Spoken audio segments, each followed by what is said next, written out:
Hello friends, ఈ కొబ్బరాకులతోని బూరలు కూడా తయారు చేయొచ్చు. అది ఎలా చేయాలో చూపిస్తాను మీకు. ఇదిగోండి, ఇలా మడత పెట్టాలి ఫ్రెండ్స్. ఇలా చుట్టుకున్నామండి. ఇంకా ఇలా చుట్టుకుంటూ ఉండాలి మొత్తం పూర్తిగా.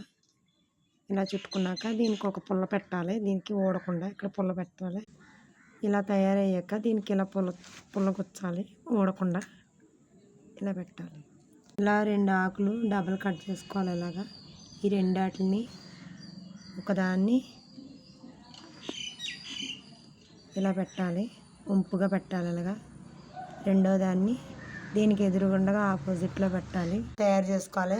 చూడండి ఎలా ఊతున్నాయో. కొబ్బరి బూరలు అలా ఊతాయి. కొబ్బరి ఆకులతో అలా తయారు చేయొచ్చు. పిల్లలు ఆడుకోవడానికి బాగుంటాయి. పిల్లలు అలాగ ఆడుతున్నారు ఊతా. చిన్నపిల్లలకి అలా తయారు చేసి ఇవ్వండి. లైక్ చేయండి, షేర్ చేయండి.